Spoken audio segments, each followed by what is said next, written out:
Well, I think every chef's got a style of cooking. I like to actually respect the product that we get.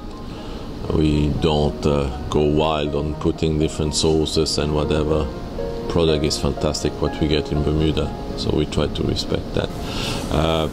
It is a little bit definitely going into the Mediterranean style, you know, trying to work with the oil, the olive oils and things like that, being light, not heavy sauces and so on. Of course, you know, in the winter we change a little bit around. The food is more hearty, you know, things like that. I like to bring in old recipes and returning them to a lighter fare, you know, something like that.